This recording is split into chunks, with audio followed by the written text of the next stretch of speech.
Secretary General, Excellencies, ladies and gentlemen.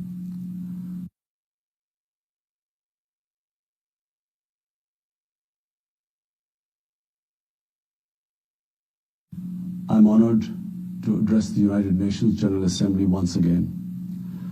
I congratulate His Excellency Mr. Volkan Bozkır on his election as the President of the 75th session of the General Assembly.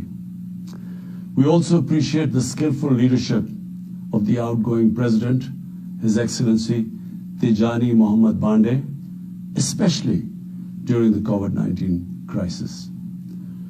We commend the leadership of the Secretary General in these extremely turbulent times.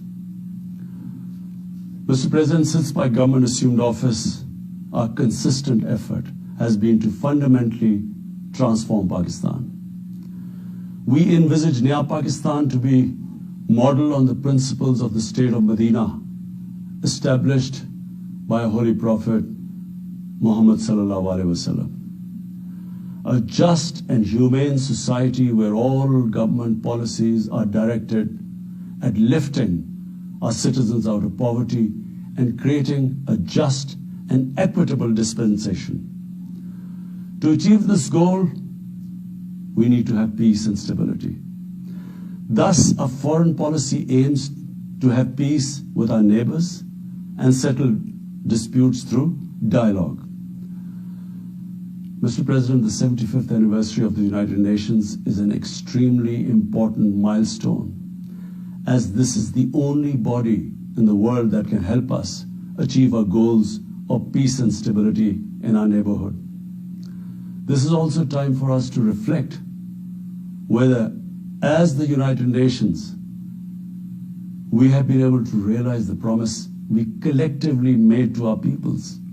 Today, the foundations of the world order, non-use of or threat of unilateral force, self-determination of peoples, the sovereign equality and territorial integrity of states, non-interference in their internal affairs, international cooperation.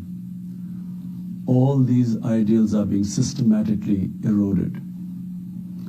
International agreements are being flouted and set aside. Renewed great power rivalries are leading to a new arms race. Conflicts are proliferating and intensifying. Military occupation, illegal annexations are suppressing the rights of human beings to self-determination. According to the respected professor Noam Chomsky, mankind is at even a greater risk than it was before the First and Second World Wars in the last century. And this is because of the threat, increased threat of nuclear war, climate change, and sadly the rise of authoritarian regimes. We must come together to prevent such a catastrophe. We believe that the driving force in international relations must be cooperation in accordance with the principles of international law and not confrontation and force. We all must emphatically reaffirm our support for multilateralism. Mr. President, the COVID-19 pandemic has illustrated the oneness of humanity. In our interconnected world, no one is safe unless everyone is safe. Locking down to control the pandemic has triggered the worst recession since the Great Recession in the last century. This has hit the poorest countries the hardest, as well as the poor in all the countries.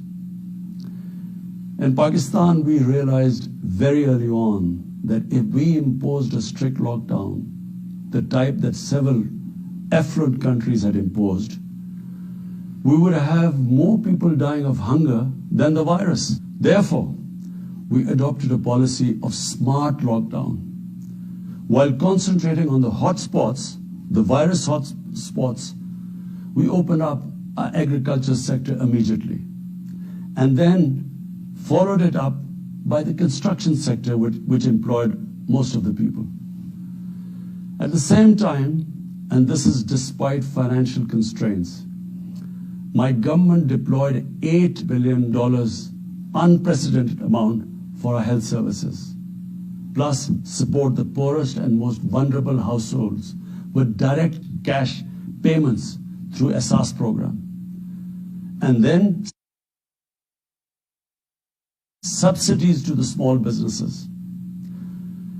Even though our smart lockdown was heavily criticized in the beginning, but thanks to the Almighty Allah's grace, we have not only managed to control the virus, stabilize our economy, but most importantly, we have been able to protect the poorest segment of the society from the worst fallout of the lockdown. Today, Pakistan's response is cited among the success stories in controlling and responding to the pandemic. However, we are still not out of the woods, like no country is out of the woods today. But Mr. President, it was obvious from the outset that developing countries would need fiscal space to respond to and recover from the COVID crisis. Debt relief is one of the best ways to create that fiscal space for developing countries. Therefore, in early April, I called for a global initiative on debt relief. We appreciate the G20's official debt suspension initiative and the emergency and rapid financing offered by the IMF, World Bank, Asian Development Bank, and UN agencies. This, however, is not going to be enough. The IMF has estimated that developing countries will need over $2.5 trillion to respond and recover from the crisis. The official debt suspension will need to be extended and expanded. Additional debt relief measures will also be needed. Development banks should ensure adequate financial inflows. Rich countries have generated over $10 trillion to finance their own response and recovery. They should support the creation of at least $500 billion in new special drawing rights for the developing world. Mr. President, in my address to the General Assembly last year, I had highlighted the tremendous damage that illicit financial flows from developing countries to rich countries and to offshore tax havens cause. This leads to the impoverishment of the developing nations. Money that could be used towards human development is siphoned off by corrupt elites. The loss of foreign exchange causes currency depreciation. That in turn leads to inflation and poverty. The quest for getting back these stolen resources is nearly impossible, given the cumbersome procedures. Moreover, the powerful money launderers have access to the best lawyers. And sadly, because they are the beneficiaries, there is a lack of political will in the rich countries to curb this criminal activity. Mr. President, if this phenomena is unaddressed, it will continue to accentuate the inequality between the rich and the poor nations. And eventually, the rich states cannot hold forth on human rights and justice when they provide sanctuary to money launderers, to their looted wealth. There are robust anti-money laundering and anti-terror financing regimes. I call upon this Assembly to take the lead in efforts to build a global framework to stem the illicit financial flows and ensure speedy repatriation of stolen wealth. It is important to realize that the aid that flows from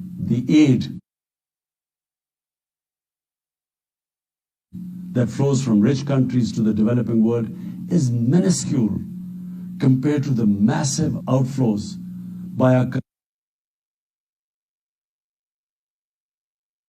climate change. Unprecedented fires in Australia, Siberia, California, Brazil, unprecedented floodings in various parts of the world, record temperatures, even in the Arctic Circle. This should make all of us worried for our future generations. Commitments made through the Paris agreements must be fulfilled. In particular, the commitment to mobilize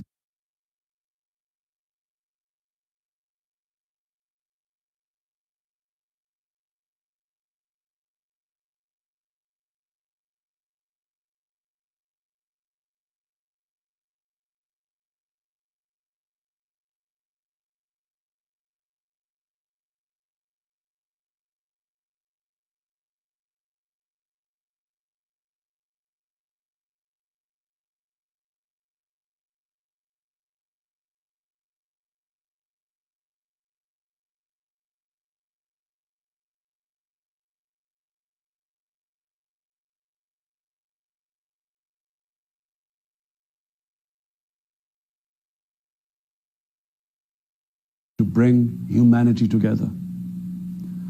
Unfortunately, it has instead fanned nationalism, increased global tensions, and given rise to racial and religious hatred and violence against vulnerable minorities in several places. These trends have also accentuated Islamophobia. Muslims continue to be targeted with impunity in many countries. Our shrines are being destroyed. Our Prophet Muhammad sallallahu alaihi wasallam insulted. The Holy Quran burnt. And all this in the name of freedom of speech. Incidents in Europe, including republication of blasphemous sketches by Charlie Hebdo, are recent examples. We stress that willful provocations and incitement to hate and violence must be universally outlawed. This assembly should declare an international day to combat Islamophobia and build a coalition to fight the scourge that splits humanity. Mr. President, the one country in the world today where I'm sad to say the state sponsors Islamophobia, and that is India. The reason behind this is the RSS ideology that unfortunately rules India today. This extremist ideology was founded in the 1920s. The RSS founding fathers were inspired by the Nazis, and they adopted their concepts of racial purity and supremacy. While the Nazis' hate was directed at the Jews, the RSS directs it towards the Muslims and to a lesser extent, the Christians. They believe that India is exclusively for Hindus and others are not equal citizens. The secularism of Gandhi and Nehru has been replaced by the dream of creating a Hindu Rashtra by subjugating, even cleansing, India's 200 million Muslims and other minorities. In 1992, the RS destroyed the Babri Masjid. In 2002, some 2,000 Muslims were slaughtered in Gujarat, and this was under the watch of Chief Minister Modi.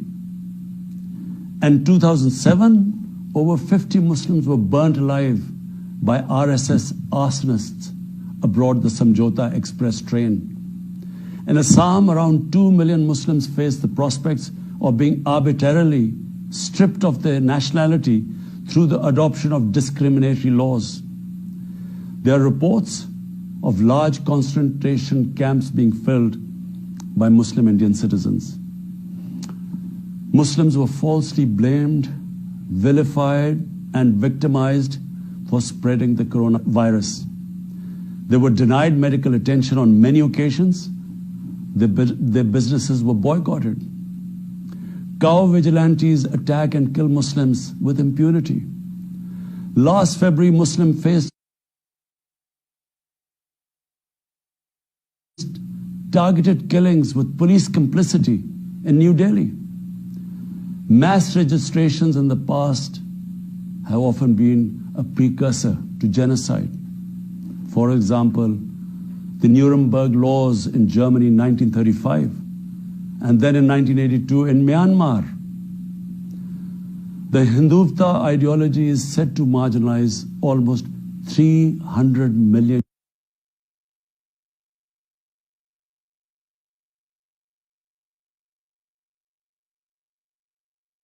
augur well for the future of India. As we all know, that marginalization of human beings leads to their radicalization. Mr. President, for over 72 years, India has illegally occupied Jammu and Kashmir against the wishes of the Kashmiri people and in blatant violation of the resolutions of the Security Council and indeed its own commitments to the people of Kashmir. On 5th August last year, India illegally and unilaterally sought to change the status of the occupied territories and deployed additional troops, bringing the total number to 900,000, to impose a military siege on 8 million Kashmiris. All Kashmiri political leaders were incarcerated. About 13,000 Kashmiri youth were abducted and thousands tortured. A complete curfew was imposed, accompanied by a total communications blackout. Indian occupation forces have used brute force, including pellet guns against peaceful protesters, imposed collective punishments, including the destruction of entire neighborhoods,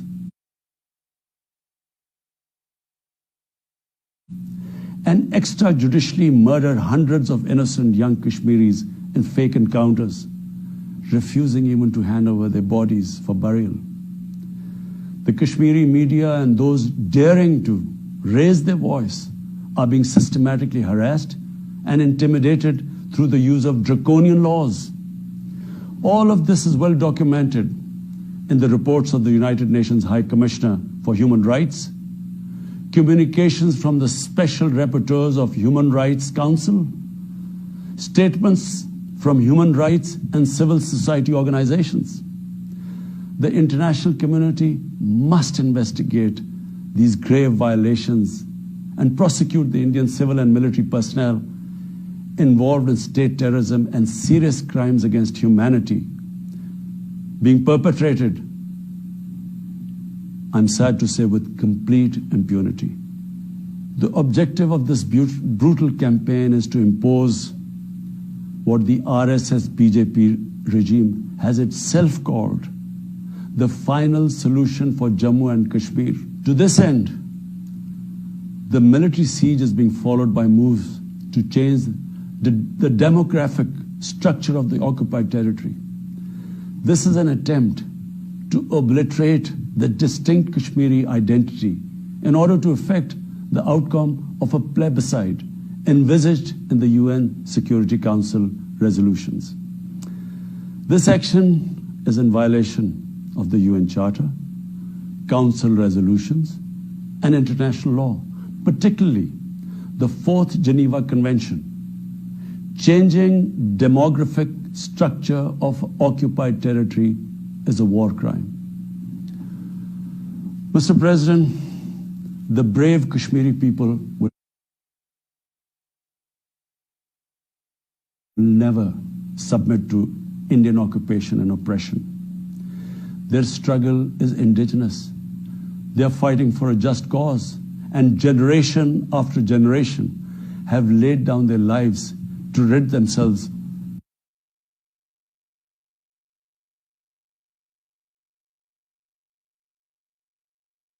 in the legitimate struggle for self-determination. Mr. President, in order to divert attention from its illegal actions and atrocities in Indian-occupied Jammu and Kashmir, India is playing a dangerous game of upping the military ante against Pakistan in a nuclearized environment. Despite constant Indian provocations and ceasefire violations along the line of control and the working boundary, targeting innocent civilians, Pakistan has exercised maximum restraint. We have consistently sensitized the world community about a false flag operation and another ill-conceived misadventure by India. My parents, Mr. President, were born in the colonial India, and I was the first generation that grew up in an independent Pakistan. I want to make it clear that any attempt by the fascist, totalitarian, RSS-led Indian government to aggress against Pakistan will be met by a nation that will fight for its freedom to the end. Mr. President, there will be no durable peace and stability in South Asia until the Jammu and Kashmir dispute is resolved on the basis of international legitimacy. Kashmir has been rightly described as a nuclear flashpoint. The Security Council must prevent a disaster conflict and secure the implementation of its own resolutions, as it did in the case of East Timor. The Council has considered the situation in Jammu and Kashmir 3 times in the past year. It must take appropriate enforcement actions. It must also take steps to protect the Kashmiris from an impending genocide by India. Pakistan has always called for a peaceful solution.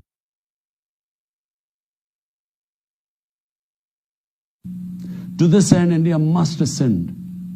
To reach this end, India must rescind the measures it has instituted since 5th August 2019, end its military siege and other gross human rights violation, and agree to resolve the Jammu and Kashmir dispute in accordance with the relevant UN Security Council resolutions, and of course, the wishes of the people of Kashmir.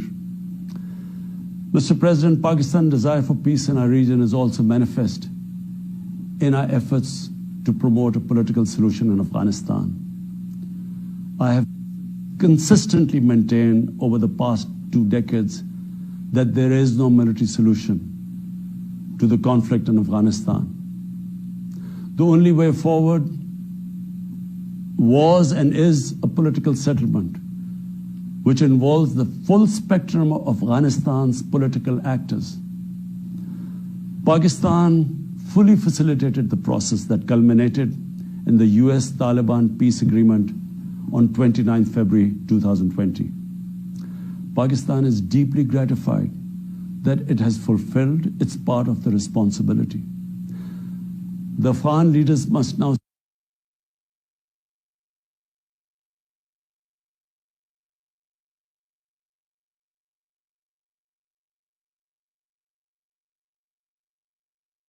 seize this historic opportunity to achieve reconciliation and restore peace in the war-torn country. Through the intra-Afghan negotiations that commenced on 12th of September, they must work out an inclusive, broad-based and comprehensive political settlement. The process must be Afghan-led and Afghan-owned, and without any interference or outside influence. Early return of Afghan refugees must be part of this political solution. After almost 2 decades of war, it is imperative not to allow spoilers within and outside Afghanistan to subvert the peace process. Peace and stability in Afghanistan will open new opportunities for development and regional connectivity. Mr. President, Palestine remains a festering wound. A just and lasting settlement is indispensable for the Middle East and actually the world. Illegal annexations of Palestinian territory, the building of illegal settlements, and the imposition of inhuman living conditions on the Palestinian people, especially in Gaza, cannot bring peace to a troubled region. Pakistan continues to support a 2-state solution in line with the UN General Assembly and Security Council resolutions within the international agreed parameters, and they are pre-1967 borders and Al-Quds, Al-Sharif as the capital of a united, contiguous and independent Palestinian state. Mr. President, the United Nations remains the best legitimate avenue for collective action in managing international conflicts, fostering peace and security, promoting equitable development and addressing to the challenges of our times. A comprehensive reform of the United Nations, including the Security Council, is essential to promote greater democracy, accountability, transparency, and efficiency.